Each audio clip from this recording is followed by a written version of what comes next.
continue to grow in how you think about ultimate questions or questions that are bigger than any one person can possibly figure out, and never stop growing. And again, very closely related. Don't hold on to some rigid box of doctrine. Continue to be thinking about it for yourself, probing, asking questions, comparing and contrasting. Howdy, this is Jim Rutt, and this is The Jim Rutt Show.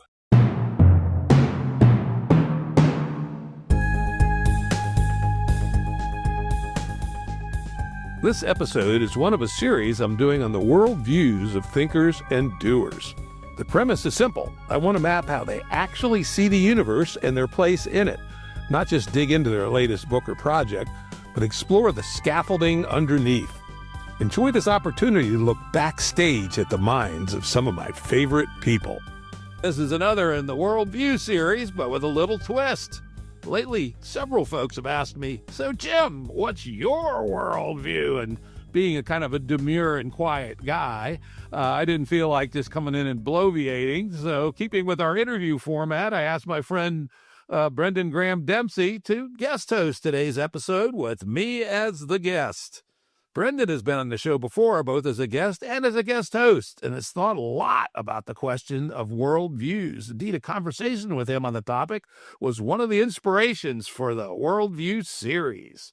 So, Brendan, tell the crowd a little bit about who you are and what you do, and then let's get down to it. Yeah, sounds good.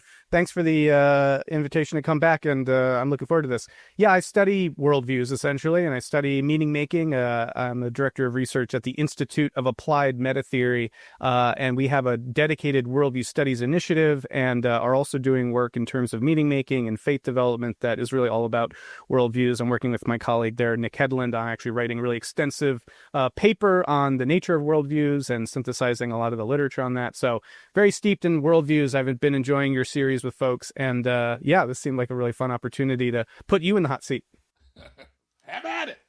Great. Well, so maybe I'll just contextualize this a little bit. You've been doing your own kind of interview format and formula. What we're going to do here is what's called a faith development interview. And before you get your metaphysical pistol out at the faith, I'll clarify that faith here just means essentially meaning. This comes from the tradition of faith development research by James Fowler. And what he meant by faith was something like, how we situate ourselves relative to matters of ultimate concern, and meaning and purpose in life. So in his faith development theory and in this interview that was the instrument for that, these are questions that probe that construct of faith as meaning and purpose. And so there's already kind of a set 25 question interview here ready to go. And I'm excited about this because I'm actually doing research into faith development. I've been doing a lot of scoring of these. And so this is an exciting opportunity to do this with you.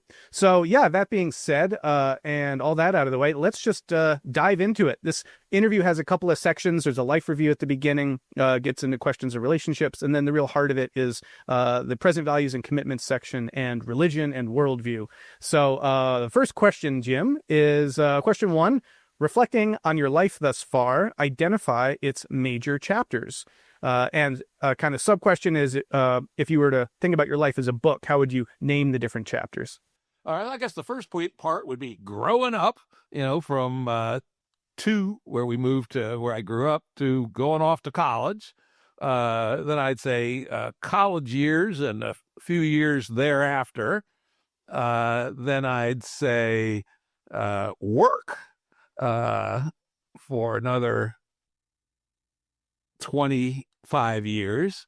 Then I'd say complexity guy.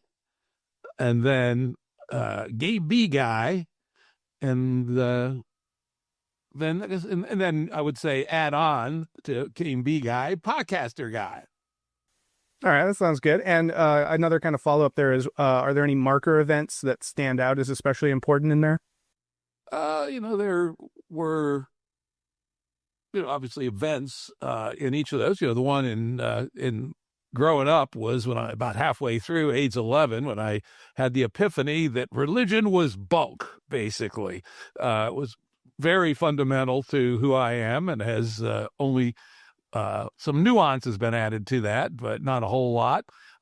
In the young adult phase, meeting my wife was huge, probably the most important thing that happened to me in my whole life. So that was cool. Making my first fuck you money, that was probably the most important thing in my business career. Fortunately, we've always lived cheap, so it didn't take that much to have minimal fuck you money, which was always a great weapon in my later stages of my career, because I could be as much of an asshole as I wanted. If somebody wanted to fire me, go right ahead. Nobody ever did. They never had the nerve. I'm sure they thought about it, though. And then during my business career, when I was absolutely in the belly of the beast, when I was a senior executive at a multi-billion-dollar multinational, I had another epiphany, which is exponential growth on a finite planet is a bad idea in the long term. And I got pulled into the sustainability perspective initially. And then I had another very closely related thought that our economic system was the driver of this evil, and in particular, the way advertising creates needs and status hierarchies and things of that sort.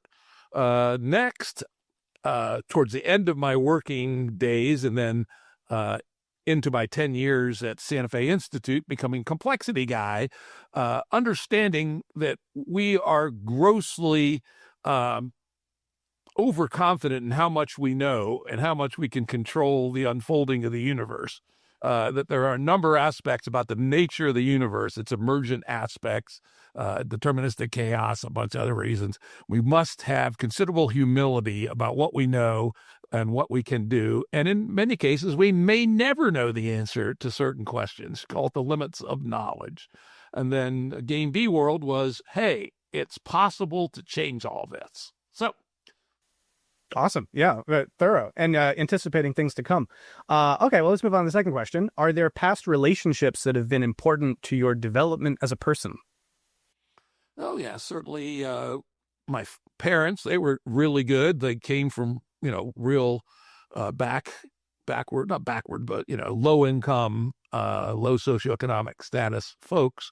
My mother grew up on a beat-ass tenant farm in northern Minnesota with no electricity, no running water, and no central heat.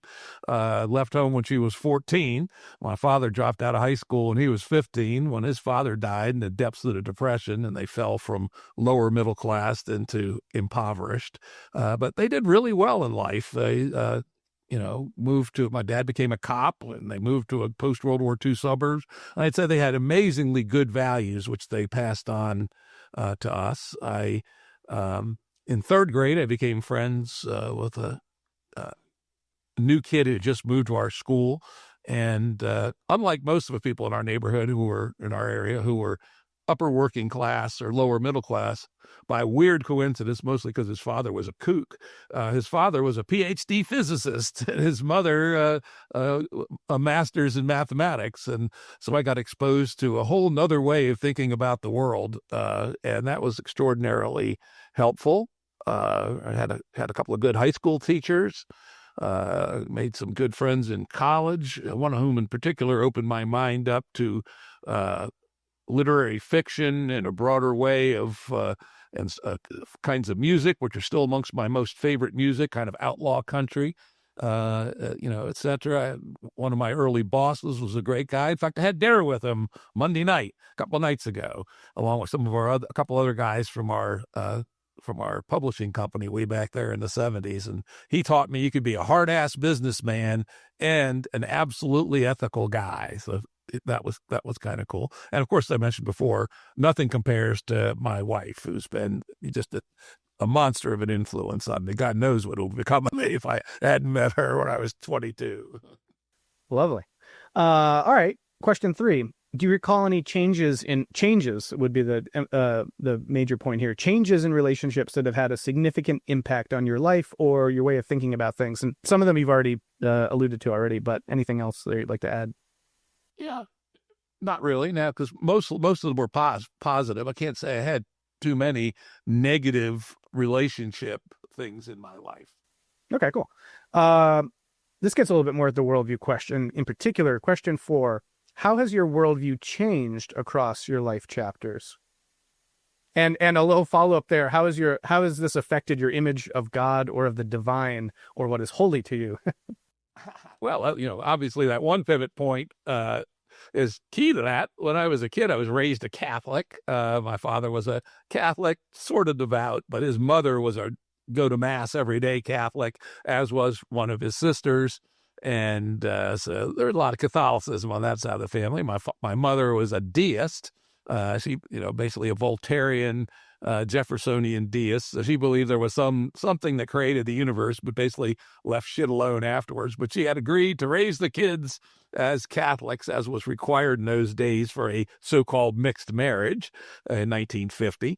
And she did take it seriously. As I said, she was a highly ethical and efficacious person. So she made sure we went to Sunday school, what the Catholics called CCD, and went to Mass most Sundays, right?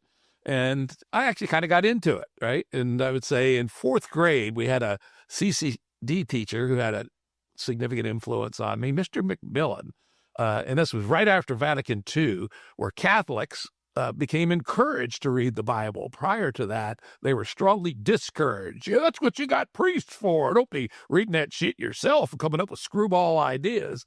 But Mr. McMillan actually took Vatican II really seriously, had us all buy Bibles, of course, the official Catholic translation, none of this goddamn King James Bible or anything. And it was called the Dubray translation, something like that. It wasn't bad. Wasn't as good as the King James, but it was all right. Nor my favorite, the NIV. That's the one I use when I'm doing any research. But anyway, he encouraged us to read the Old Testament. I read the whole Old Testament relatively rapidly, and I fell into all these screwy stories and the amazing density of the storytelling and how amazingly honest the Jews were about their own failings and all this sort of stuff. Because, oh yeah, we fucked God over. Oh, he smited our ass again, right? That's like the leitmotif of the Old Testament. They get the divine instruction for a while. They're good, and then they go off in some harebrained direction. Then God whacks their ass, and then they come back to following the rules for a while. But the fact that they were just so honest about it all was really great. So I kind of fell into it, as I described to people subsequently.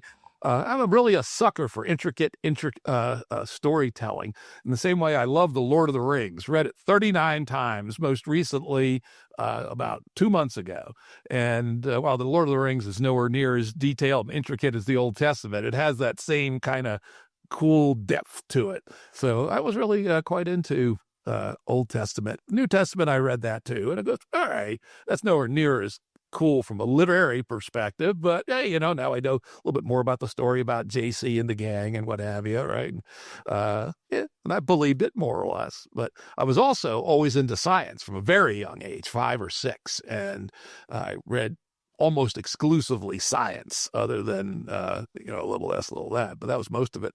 And for a long while, I didn't see any particular contradiction between science and religion, and in fact, that wasn't actually what caused my fallout from religion, though it caused me, I think, to at least question it. And so when I was 11, in the summer between 6th and 7th grade, and that was a big time in our style, because we went to elementary school through 6th grade, and then started in junior high, which was way too much like high school, as it turned out. They gave you way too much freedom way too early, and we misused it tremendously. But anyway, this is a considerable growing up period, supposedly, back in the day. So that summer, I went to the county library several times and decided I was going to research religion, find out, what is this about? And I wish I could recall the name of it, but it was about a book about 3 inches thick with a blue cover, light blue cover, which was kept in the reference section of the library. Couldn't check it out. And it was a book about all the religions of the world. Well, actually, it wasn't obviously all of them, but it was a few hundred, right? Page and a half glosses on them. Well, I didn't read the whole book, but I read a good chunk of it, maybe half. And then I marked down some of the more well-known religions to go research in more depth. So I read detailed articles from 2 encyclopedias, so I'd have some parallax on them. And I go, okay, this is interesting. And then walking out of the library one day, it was an epiphany from above, right? Which said, religion's obviously bunk, was created by humans for the purposes of controlling other humans. How could they be so many of them and them be so entirely different? And even 3 close ones. One of the little studies I did was Presbyterianism, Methodism, and Catholicism. And my takeaway was the Presbyterians believed in predestination. The Catholics believed in magic, but no predestination, and the Methodists didn't believe in magic or predestination. They go, so these are considered neighbor religions, and yet they have 3 separate universes. They couldn't exist in each other's universe and be true. The only change I've had in that view since when I was 11 is I no longer believe that religions were founded to control people, but rather were founded typically by insane people who were very charismatic. And in fact, the ones that survived, the ones we've ever heard of, are probably 1 in 100 at best. There's always been ravers everywhere. There's 100 people claiming to be the Messiah at the time of Jesus, right? But Jesus happened to be, above average raver, and probably a lot of it was pure luck. And his story was the one that had, even as late as 100 AD, there was only 1,000 Christians. So it was a near run thing that Christianity came on, having St. Paul, the patron saint of aluminum siding salesmen, as the #1 disciple, was certainly a lucky break. But later, of course, Christianity got captured by the powers that be, the Roman Empire first, and then lots of other entities, and became a really powerful way to control people. I would say the same is true for Islam. I would say Hinduism, Buddhism. You go down all the major religions, and probably a charismatic leader by 1 in 100 or 1 in 1,000 chance it survived, and then the powers that be took it over. Wow, comprehensive. A quick follow-up, though. Clearly, there's much to discuss on this, but we'll also come back to this in future sections. So there was this question about your image of God or the divine, or what is holy to you. You can interpret that in those various ways. The last follow-up here is, what does it mean to you now? Well, it's I've come to it. Develop with some input from and encouragement from friends as to use the word sacred again, which I used to go, don't say that word around me. That's the S word, right? That and spirituality, right? Both of them S words. But now I think there is something that we can usefully say about the sacred, and that is those parts of our experience in the universe which are so high dimensional that they're, at least at our current level of intellect, science, math, etc., we really can't say all that much about. For instance, why does going into a mature eastern hardwood forest seem so amazing, right? I spent a fair amount of time in the forest, have a farm, which is about 60% relatively mature eastern hardwood forest. Very few things light me up like just wandering around in there. And there's no simple way to work your way through that mathematically or scientifically. So for now, I will call that a sacred experience, a person in a woods wandering around. I would say that, what is human nature? We know a little bit about it, but probably not all that much. And so I take that as a sacred space for me, that which is so high dimensional, you have to experience, not explain. Wow. Glad I asked. Okay. Question 5. Have you had moments of intense joy or breakthrough experiences, moments that have affirmed or changed your sense of life's meaning? Well, absolutely. I sort of laid them out there in that catalog of epochs and the list of events. So yeah, I've several times had, sudden insights, typically built up from years of prior thinking and reading and such, that fundamentally changed my perspective. The last one, well, Just the last one was really understanding the complexity point of view. That was huge, Like most nerds, right? I would describe myself at age 14 as a naive Newtonian, right? Who thought that the Laplacian hypothesis might be true, that if I knew where all the particles were and all their motion, I could predict the future forever. Turns out total bullshit, right? And almost all technologically oriented people, even though they know about that Newton was wrong, but they're still naive Newtonians. They think the world is billiard balls and machinery, and it ain't. So that was my last fundamental breakthrough, was that. And the one before that was understanding that exponential growth in a finite planet is a terrible idea and is being driven forward anyway by our economic system. Next question, and the last of the life review. It's kind of the opposite. Have you experienced times of crisis or suffering in your life, times when you felt profound disillusionment or that life had no meaning? Never. I've always been an optimistic, forward-looking guy. And if you'd asked me what's my meaning, I would say, oh, fuck, I know. But I'm out there doing stuff, right? And headed towards someplace.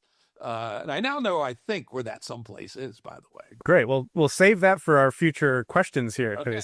And I would say I don't think I've ever been depressed in my life. I've had shitty, fucked up things happen to me, as we all have, but I pick myself up, dust myself off, and move on, right? Even my biggest business debacle, I kind of felt bad for about 10 days after that. And then I got up on it and off to teach myself something entirely new. So yeah, no. All right, next section is 3 questions on relationships. Question 7, focusing now on the present, how would you describe your parents, and how do you see your current relationship to them, or if there have been any changes in your perceptions of your parents over the years? They're both gone for a while. My father since 2003, and my mother since 2017. So this is clearly looking back. And I would say, when you're a young kid, you kind of have probably overmuch respect for your parents. As I said, my parents were good parents. They knew how to parent. They really did. And as a teenager, you thought your parents were idiots, right? I can't believe they're so old. I mean, what do they hate the Beatles. How could anybody hate the Beatles, right? And my father was one of those ones that didn't like long-haired hippies and, a bunch of backward sons of bitches, right? But then by the time I got into my even quite early 20s, I came to understand my parents really quite well. And I think from that point on, my view of them really didn't much change. They continued to be quite exemplary people who had really built their own life from nothing, and always, were very social with other people and kind and service to the community oriented. Even at 80, my father was doing volunteer work for the local police department in the retirement town in Arizona that he lived. My mother was still active in politics, which had become her love for many years up until her 80s. And so, yeah, mostly good stuff, remembering my parents. Gotcha. Question 8, and this is kind of a strange question, but it reads, are there any other relationships that are important to you? And you've already covered a lot, but feel free to say anything else about, in the present, any relationships that are important to you if you haven't already mentioned them. Yeah, I got lots of friends from every aspect of my life, including my old hometown. One of my best friends, we've been friends since we were 2, right?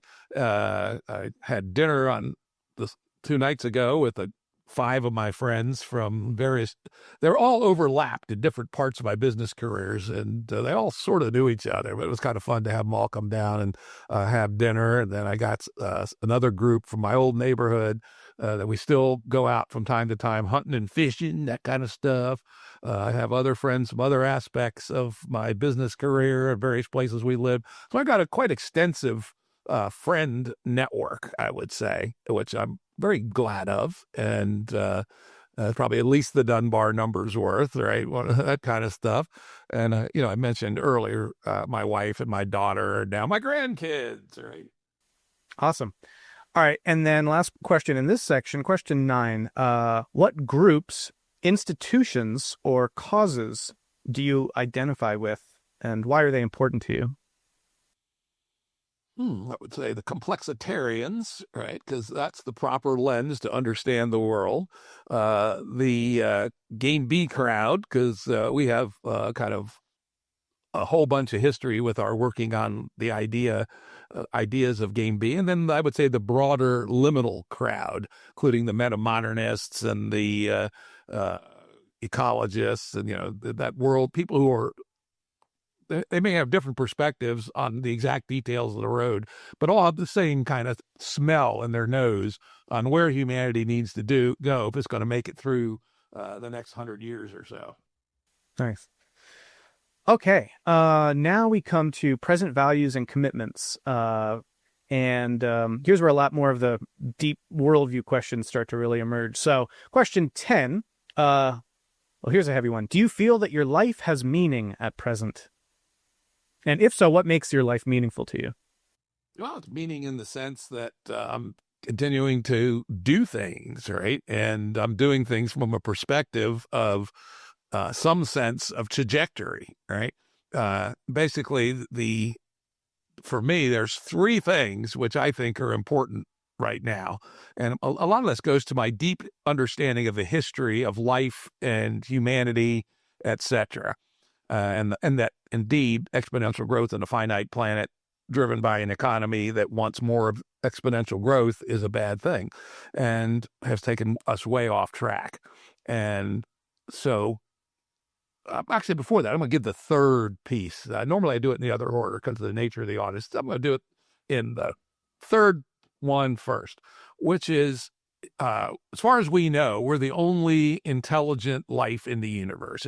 Not intelligent, because a bacteria is intelligent, but have reached the level of general intelligence. We're given us enough time and enough resources, we can solve many, many, many problems. We can surely get to the stars. We could probably even get to other galaxies, give us 1 million years or so. So the possibilities of the first on Earth, at least, general intelligence is almost unlimited, though there are limits in a number of domains. And for us to fuck up that possible trajectory onto everywhere, as I say, bring the universe to life, would be a tragedy of huge proportions. On the other hand, it may turn out that their life is relatively common and a technological life or true general intelligence is common, in which case, if we fuck up, oh well, right? We should do as well as we could. But I strongly believe that until we know otherwise, we have to assume we're the only ones, that this is a truly sacred obligation to essentially protect the future of the universe. And the way we do that is we pay attention to two things, and we reorganize our social systems around these two things, which is one is human well-being, right? People who are living good, rich, happy, non-exploited lives tend not to want to build Ebola plus the common cold in their basement, right? And at the same time, for this worship of life, life is so fundamentally different than non-life. Even though we do understand approximately how life works, not magic, we don't know how it got created, which is interesting, but it is a whole huge step above pre-life in terms of the interestingness of its unfolding. And I think we have been very foolish in killing off a lot of the complexity of life on our planet. One of the most horrifying statistics I know of is of the biomass of birds in the whole world. 80+% is human poultry, right? And humans plus our stock animals is a similar number of all the mammals, maybe more on all the mammals in the world. And this is horrible. And we should gradually, so we can do it humanely, reduce the human impact on the biosphere and become a custodial species, as Tyson Yunkaporta likes to say, and help nature come back to its full richness. And I think that will make us saner also. It will also provide alternatives to humans, right?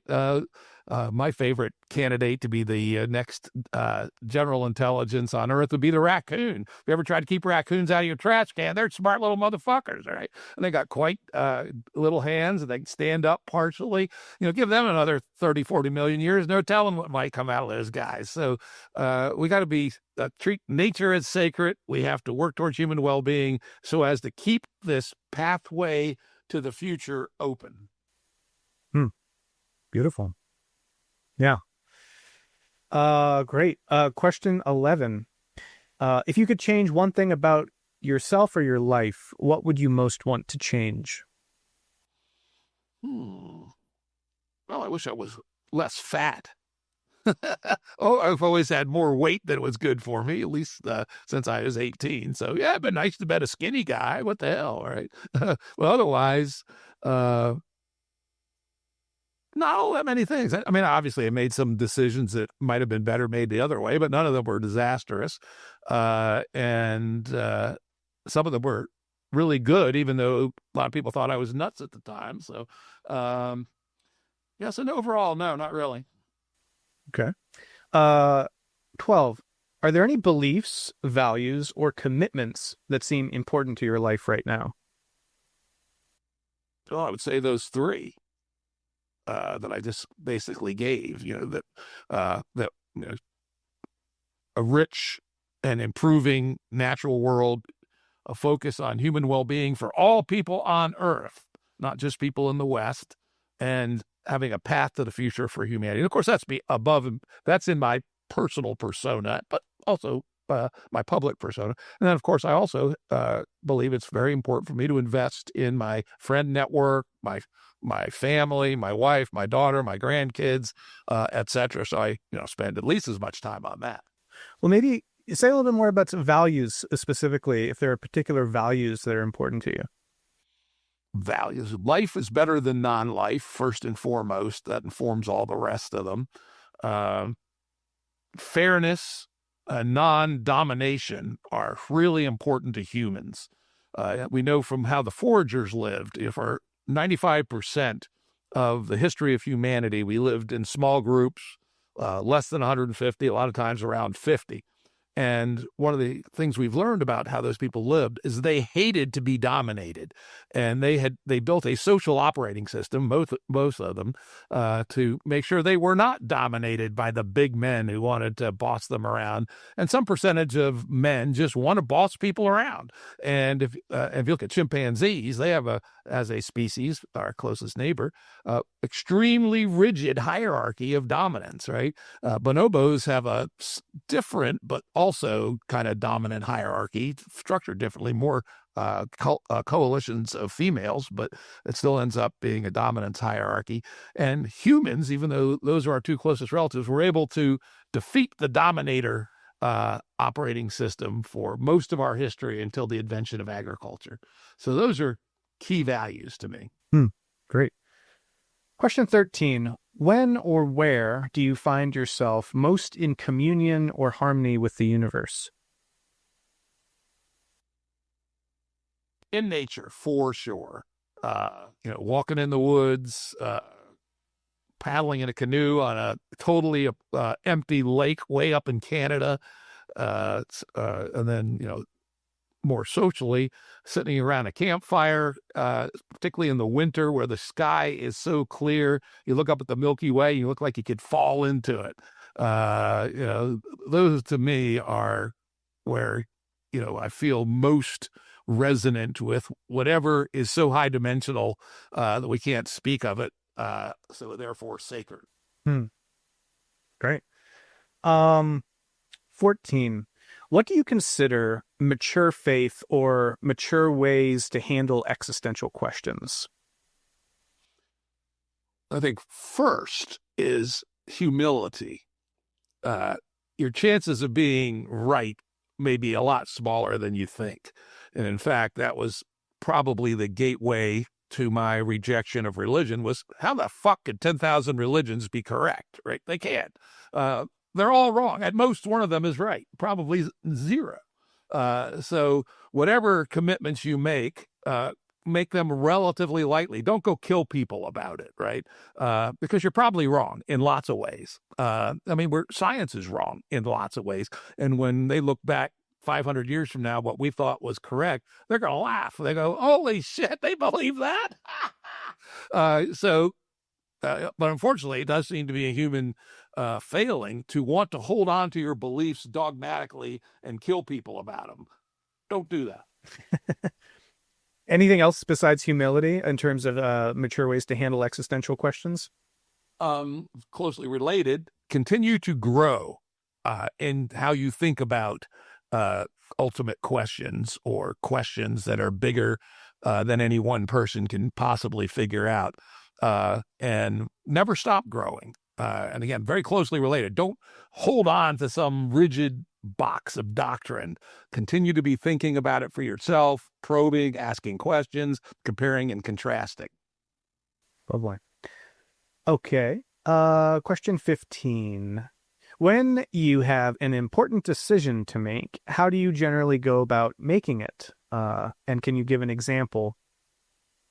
Yeah, and I'll give one example. When I left the book publishing business and joined the technology field, I had 3 offers that had different attributes. I went and studied the companies, made some, but I didn't overstudy. This is the key to the Ruttian approach. I did enough study till I thought I had a good bullshitter's understanding of the dynamics, but was by no means an expert.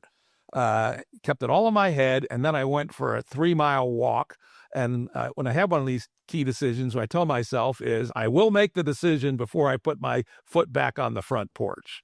And in this particular case, the answer came probably a quarter of the way through my walk, where I took the research I'd done, which is enough but not too much, and with a well-formed question, in this case, which of the 3 do I accept, and a process that was bound by about 45 minutes, the time it would take to walk 2 miles. I've done that before and afterwards, though that's probably the cleanest example. The time we sold our first company, kind of similar. Me and my CEO sat there and jammed at the whiteboard for an hour. And, we knew our business quite well, but we didn't necessarily know what the rest of the world was going to be like. That's okay. What's our company going to be worth? Okay, this is our best guess after an hour. Bing. And what's the offer from these guys? Boing. On a risk-adjusted basis, is it better to take boing or bing? And we said, risk-adjusted basis, boing. Right? So that was a huge life decision. So I got my first fuck you money, and made the decision in an hour, basically. So think, study, don't overthink, don't overstudy, and then make the decision. Nice. And a follow-up is, if you have a difficult problem to solve, to whom or what would you look for guidance? I would look for information first. And I got to tell you, I've never been all that much for consulting random people on decisions, right? I feel myself competent to make decisions. And if I am going to do it with other people, it's going to be with other people who know as much about the situation as I do. So I'm not the kind that would go to my uncle and ask him, should I sell my company or not, for instance. Right? Some people do that. And, some people come to me and ask questions like that, right? Fairly often, and which I'm generally happy to do. But I've always been a pretty confident self-decider as long as I have the information. All right. 16. Do you think that actions can be right or wrong? And if so, what makes an action right, in your opinion? That's an interesting question. Very interesting question. And I would say it's all contextual. That trying to put ethics into an iron box is usually wrong. Because again, it is high dimensional. You can't actually do a calculus of ethics. At least I don't believe you can. And you have to kind of do a similar thing to we do for other decisions. How does this fit into what we know at the present time about the context that I'm in? Will this make the world better or worse? So I guess that says I'm like, well, though I should actually gloss this because this is something I've thought about and argued with people about. So that basically says utilitarian, right? But I'm also kind of a utilitarian deontological-ist, which is I do believe, even though I can't prove it, that there are some patterns which are almost always good, like free speech, I think is huge. I think freedom consistent with non-harm to other people is really important. Can I prove either of those two? No. Do I believe there are exceptions to both of those? Yes. So I would say that those deontological views are based on a guess that they're utilitarian. Well, the next question is related, which is, are there certain actions or types of actions that are always right under any circumstances? And then a follow-up to that one is, are there certain moral opinions that you think everyone should agree on? Anything you want to say more about any of those? Or it's fine.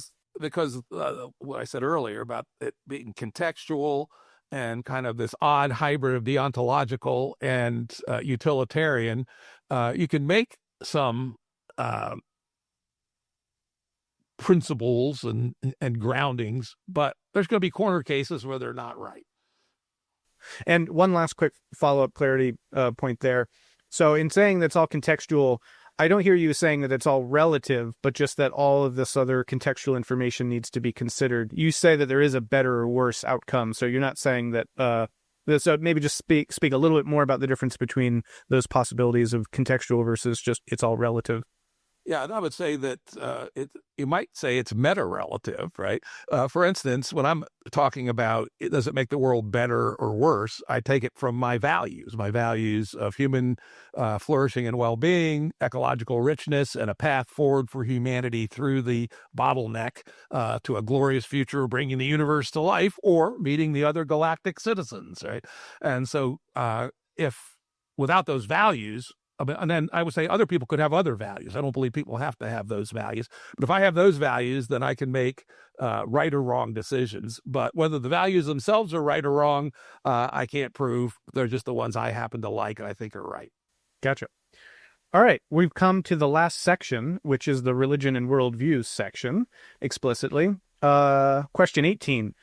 Do you think that human life has a purpose? Well, I think human life is like all life that currently exists on Earth is a leaf node on a very, very bushy branching tree of emergence. And so in some sense, we're equal to every other bit of life, including yeast and bacteria and things like that. We are descendants of Luca, the last universal common ancestor about 3.8 billion years ago. And so in that sense, we're just yet another emergence from the Luca branch of complication and division. On the other hand, there have been a couple of emergences in human, and maybe more now, within humans, which feel like big transitions in the state of the universe. Language being a key one, because it allows the preservation of information over multi-generations, so that the buildup of knowledge and how to do things and ethics and everything else can build, right? And then the other is science, which is how to actually approximate justified true beliefs. They're often wrong. They're always approximate. They're always tentative. But if you look at the history of the world before 1700 and after 1700, it's night and day. And we may be creating a third one here with artificial general intelligence and artificial superintelligence. So I think those three things will say that the branch of humans is about to jump off the biology tree and is starting has already started a new tree based around information processing at an unprecedented level, starting with language. And would you say that that's the purpose of human life in that way? No, I think it's just where the next obvious steps for humanity.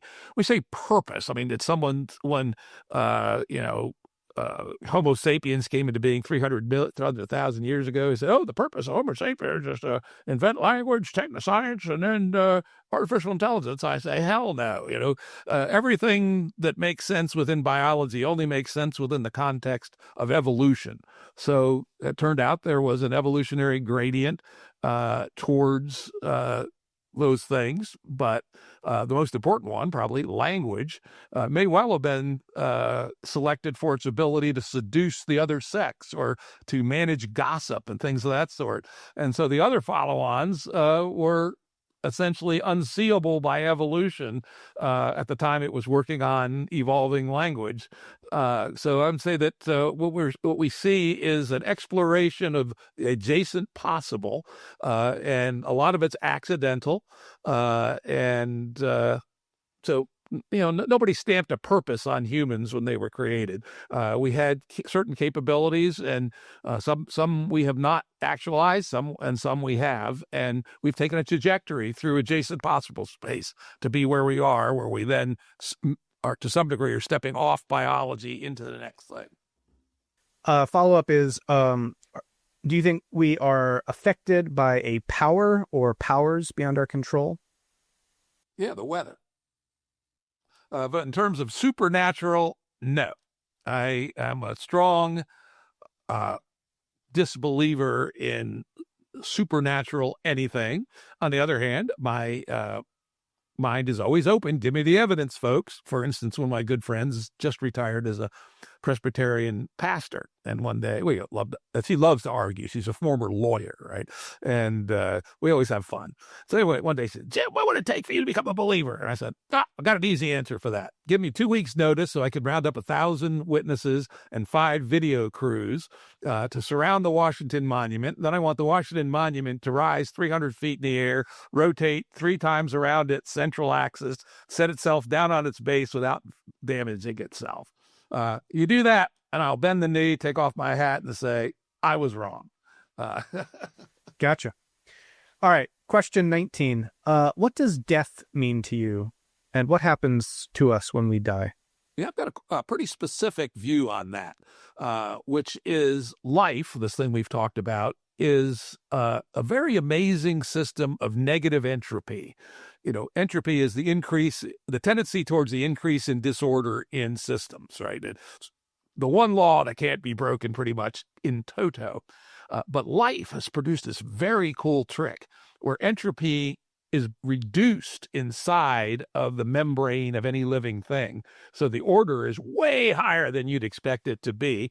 But of course, since you can't ever beat the second law of thermodynamics, we produce a lot of energy, heat, which goes out into the world and increases the disorder in the rest of the world outside of ourselves. So it's this amazing arbitrage of net increasing the disorder in the universe while preserving a small zone of greater order. And in fact, here's something that will freak people out. I only learned this fairly recently. A human body gives off more energy into the universe than the sun per pound. And it's by a lot, right? It's like by a factor of 10,000 or more. So all that is adding disorder to the universe by a tiny amount, increasing or reducing the time till the heat death of the universe. So it is on net producing entropy, but is producing this little pocket of negative entropy. In the same way that the whirlpool in your bathtub is negative entropy, and it is basically the fastest way to get the water to go out of the pipe, as it turns out. And so my view is that what death is, quite specifically, is the various may I put life is? Life is a bunch of cycles. You don't find life unless you have cycles that can recreate themselves continuously. Consider how our blood flows in our system, how oxygen flows in our system, how nutrients flow. Same is true inside the cells. There's circuits within circuits within circuits. Life is when the circuits stop, and the negative entropy inside stops negative entropying and starts going the other way. And so all those chemicals which are in this dance of life, and most of the chemicals in your body are controlled by life. When you die, they're no longer controlled by life, and they're now controlled by physics again. And they toss you in a hole, put the dirt over you, and your chemicals delamify from your bones, your cells break up, your cytoplasm oozes into the soil, and various bugs eat it and what have you, and your chemicals are returned to the biosphere, either in whole or in part. That's it. Your sense of self, consciousness, I'm a strong believer, is a manifestation of biology. It is an emergence at the top of biology, but it is a manifestation of biology, and it is an emergence system produced by your brain-body system, but most of it your brain. And so when the brain stops working because the blood stopped flowing, the consciousness is gone, and so are you. Covers that one pretty well. Question 20. Do you consider yourself a religious, spiritual, or faithful person, or would you prefer another description? And I would say I'm a emergent naturalist. That I don't believe in, spirituality. I go, what the hell's that, right? I've asked that question many times on online fora. I've never gotten a reasonable answer. So I assume it's just, I don't know what.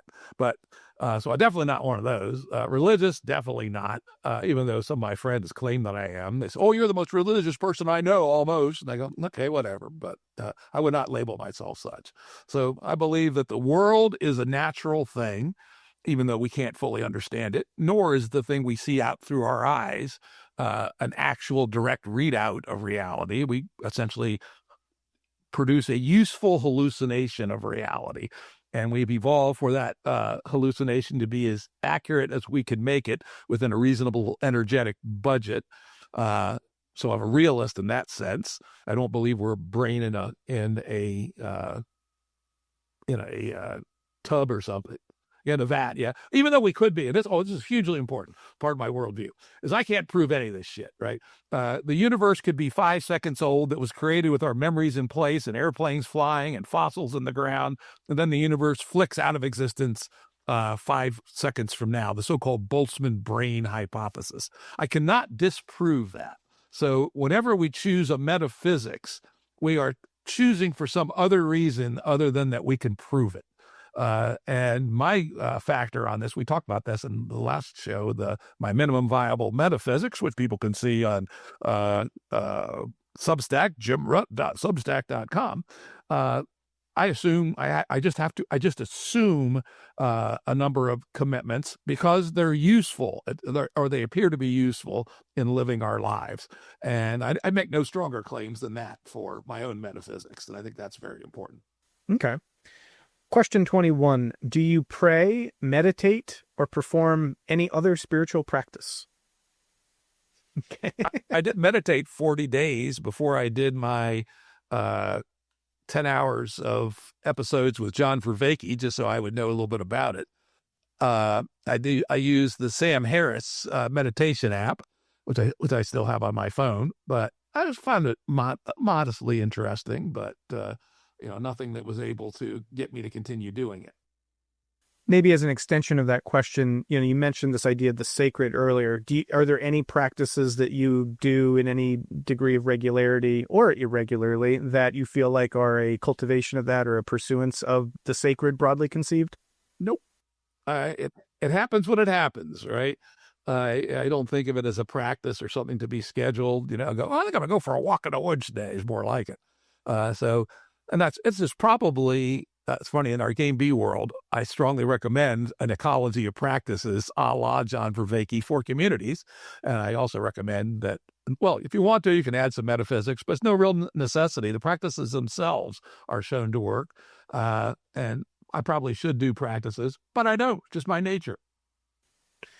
Next question. Are there any religious, and this is kind of a mouthful, so I'll break it down, but are there any religious, spiritual, or other ideas, symbols, or rituals that are important to you or have been important to you? Well, not since I was 11. And now there is a or other. So again, read that as you will. But I think the focus here, symbols or rituals that are important, however you want to construe that. Okay. Question 23. What is sin to your understanding? That's a good question. Well, sin is doing things that versus my values impede the unfolding of the values in what I think is the right direction.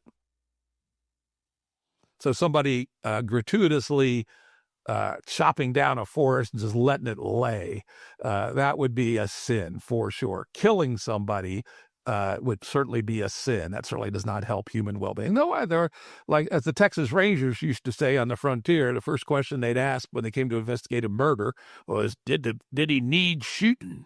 So I would say murdering a good person would not help human well-being. Murdering a bad person might be fine. So actions that run counter to your values, is that? Yeah. So things that would appear to be a negative current against my values would be my definition of sin. Gotcha. Penultimate question here, question 24. How do you explain the presence of evil in our world? Game theory. One of the deepest things that people need to understand humans and other animal life, but particularly humans, because we're so social, we operate in big groups, is there is an inevitable conflict between the good of the group and the good of the individual. The classic example from the literature is a battle team in a forager epoch. Those suckers fought a lot, as it turns out. So all the men under the age of 45 go to out in the middle between the two forager groups and fight a battle, and whoever wins kills all the men and kidnaps all the women. That's fairly common. Chimps do the same thing, actually. They have it's quite interesting. It turns out that the probability of your group succeeding has to do with how cohesive it is and how brave everybody is. If all the fighters go to the front lines and fight their heart out, is your highest probability of victory. However, it's also dangerous as hell. So from an individual perspective, your best strategy is to hang back, let the other guys fight, let your team win, and then you get all the benefits. However, it fails Kant's categorical imperative that if everybody did that on your team, you'd lose and you'd all get killed. So therefore, sneakiness evolved, which is how do I free ride on the work and bravery and whatever of others while not being detected, essentially, and make sure not too many other people do what I do, so as we don't lose too many battles. Now, same is true of people at work, right? There are people who try to do as little as they can get away with, but they do so knowing that most of the people at a company are working hard, and the company will succeed and continue to pay their paycheck. So this tension is something you can't get rid of. It's fundamental, and I believe it is one of the bigger drivers of what we would call evil, is the attempt to exploit the group for the benefit of the individual, the group that you belong to, that you're supposed to have solidarity with. So that's number one. And the second is just plain genetics, like psychopathy, right? I think there are 1 or 2% of people who are born without empathy and without any concern for their impact on other people, so long as it's good for them. And so I'd call that evil by nature, essentially. And again, it's a very important thing. The forager operating system had a very good way of dealing with the psychopaths, and we do not. In fact, I would say that GameB, our current civilization, is the opposite. From my days as a corporate executive, I'd say 10% of corporate C-level executives are psychopaths. In some industries, might be 30%. And that's compared to the number of psychopaths in the general population of 1%. So the levers of power, particularly in business, attract psychopaths. And in fact, psychopathic behavior is well rewarded in the business world. I think that's a goddamn shame.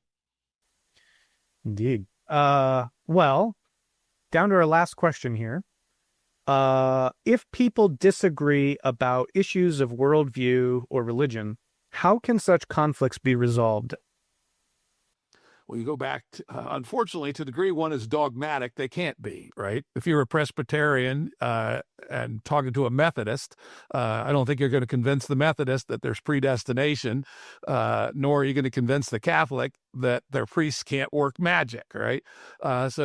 Unfortunately, when people hold these kinds of beliefs rigidly, there is no resolution. The best you could do is take the Jeffersonian, Madisonian turn and agree to tolerate each other, right? That's about all you can do. But if you take my perspective, which is don't hold those things rigidly, don't believe in some hard-nosed fashion unless you have proof that you can convince other people of, and then in which case you are, at least in theory, open to changing your views. So if you're going to be able to, you can either not be dogmatic and be open to changing your views, or if you are dogmatic, which is like 80% of the world, then you better go with tolerance so you don't kill each other. Well, Jim Rutt, you have won the Faith Development interview. No, that brings us to the end.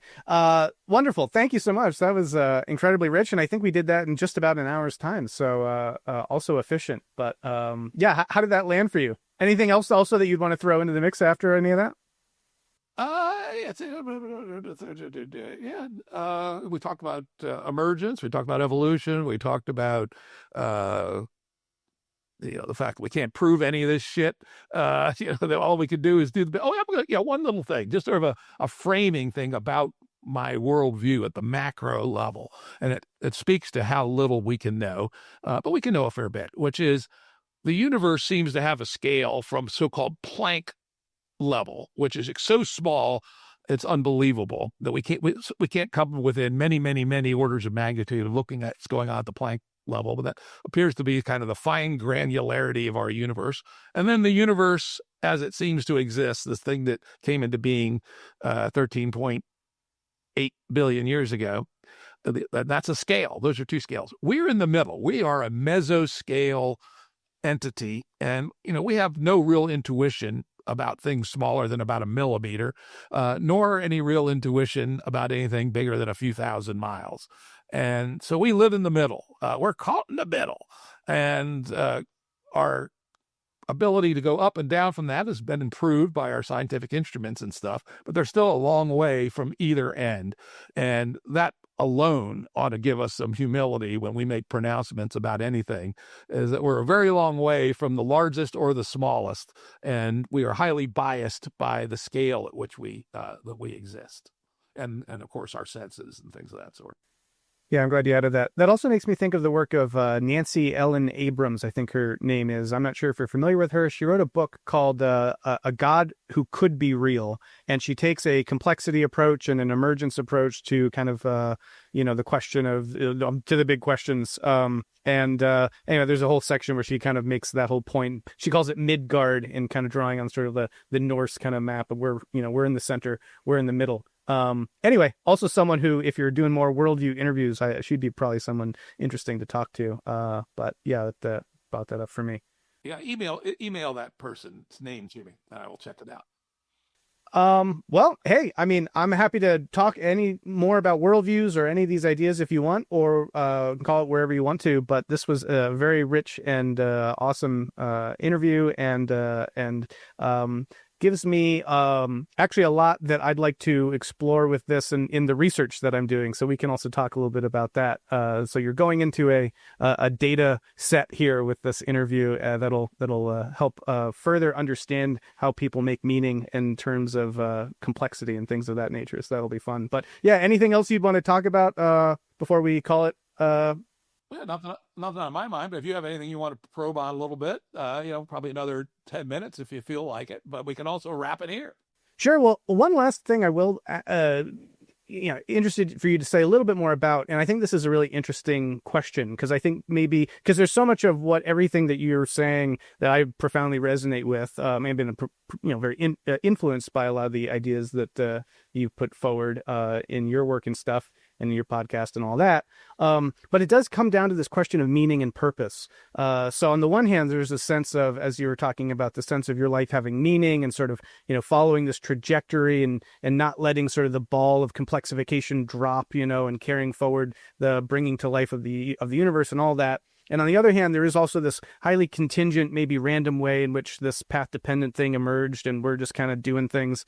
And I was curious if you have any more things you'd like to say about that seeming tension of like, is this worldview one in which you feel like you are contributing to part of like a broad universal design in some meaningful sense that you're, making your sort of small mark on, or is it ultimately kind of something that, wow, it's really cool and beautiful and interesting, but it is also kind of just a cosmic sort of whoops or, interesting accident. Those seem like kind of two major different ways of interpreting some of the same ideas that you've shared. Yeah, I think my view is somewhere in between. I believe that the settings the universe happens to have, the lawfulness at the bottom layer, happens to be very congruent with emergence. Right. And there's a lot of the talk in the literature, often from a religious perspective, is the fine tuning issue, that the settings of things like the weak force and the strong force and electromagnetism and gravity, if they were much different, stars wouldn't form, for instance, or the whole universe would become a big black hole very quickly.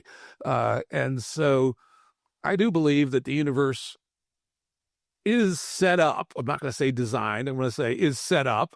Couldn't have been designed. As I said, I don't know. Maybe we're running on the PlayStation of an 11-year-old in a higher realm. I personally don't believe it. I don't got any proof. And so the universe is fine-tuned not only for stars, but also for emergence. And that, so therefore, the answer is kind of both, right? Which is this intricate path through all these unlikely emergences to get these accidents, but because the universe is constructed such that emergence can happen relatively easily, then something like that could be expected to happen in this universe. Yeah. Well, I guess I probably take a similar view myself, but it is an interesting thing to try to give words to because like with Stephen Wolfram's Rouliad, for example, there's a sense in which you can kind of run all of the things, but certain things are going to cancel each other out. And you're going to be left with a particular set of constraints that is just going to be the one that has sort of established itself through kind of a natural variation selection process. But then once that is the case, it does seem that those sets of constraints take on a kind of quasi-teleological importance, that it's like, all right, well, if this is the way that this is all set up and these are the constraints that have sort of been selected for, then there's more than just, I don't know, random stochasticity or something to what's going on here that I think imbues this notion of a kind of complexification arc and trajectory with something I don't know, with an aura beyond just sort of like a kind of radically Darwinian, oh, that was a chance fluke that, was nice. And I find that an interesting tension in there, that it's a both and in some interesting way. Yeah, that is a very interesting question. And, one at the present time, I wouldn't say we have the standing to answer definitively in any sense, but it is true that, this is actually, I think, interesting, is that the prior trajectories constrain the future trajectories, right? For instance, no time soon will humans fly, for instance, while birds fly, because our particular branch developed a mass and a strength profile which is incongruent with our flapping our arms and flying.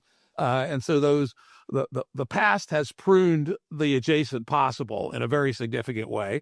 But not forever. If we wanted to genetically engineer humans to be tiny, light, and be able to fly, give us 10,000 years, we could probably do it. But it's not going to happen next year or the year after.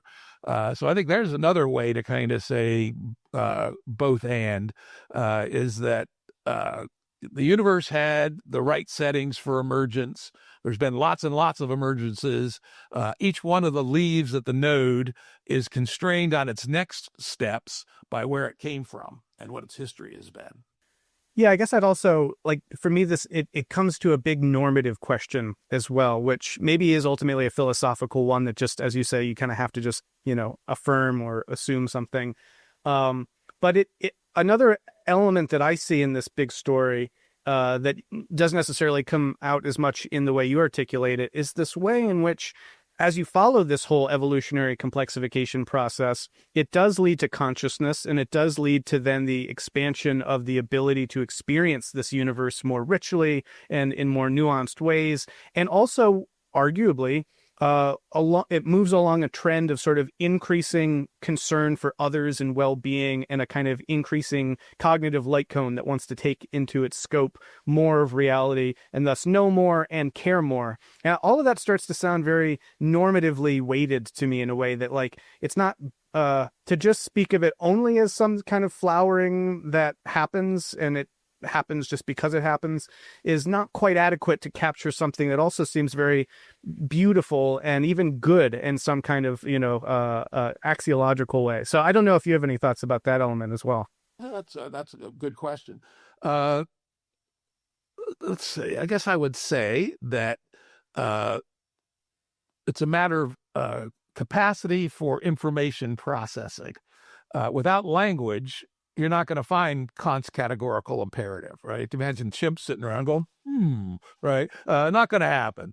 Going for his walk every day, right? That Kant famously did. And the housewives, was it Königsberg, would set their clocks by the time he walked by their house, which was exactly the same time every day. But without the ability to do that higher level cognition, the questions of subtle ethical distinctions aren't possible to make. So if you want to make high-level ethical distinctions, you need something like language in which to have, because, Kant built upon thousands of years of philosophical, work going back, at least to the pre-Socratics and probably far before that. And before that, you just couldn't do that work. And so that wasn't a thing. Now, there was still evolutionary pulls and pushes, to this story I told about group versus individuals and free riders. That certainly applies to every animal that lives in a group. So chimps have been dealing with that in their own way, right?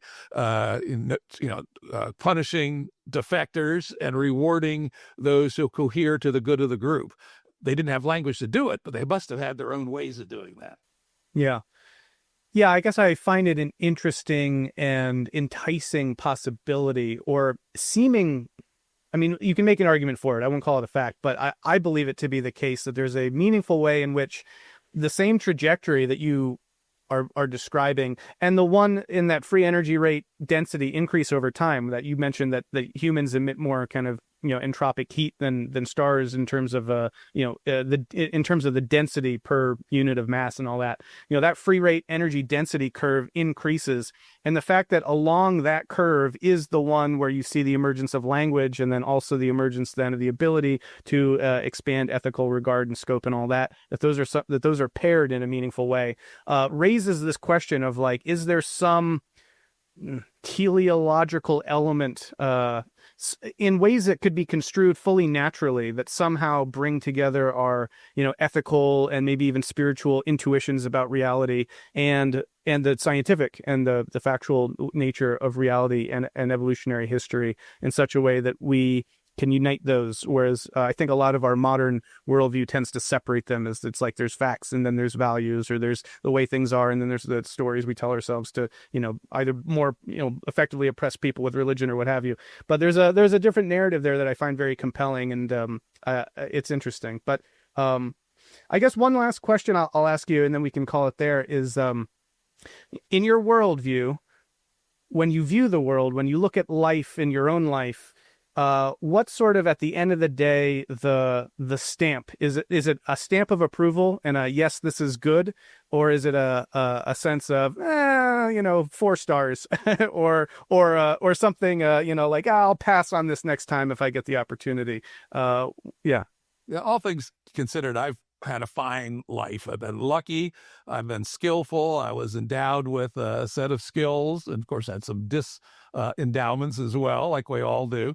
But overall, yeah, I definitely play this game another time. Awesome.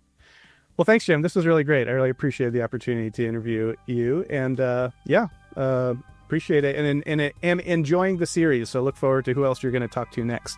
The next one will be Ian McGilchrist. Oh, cool. Wow. Great. Awesome. Well, I'll check that out for sure. This was fun. I think the list of questions that you got, quite different than how I do it, but I think was a very interesting probe. Good. Awesome. The Jim Rutt Show is produced by Andrew Blevins. Audio and video edited by Stephen Lowe. Music by Tom Muller at modernspacemusic.com.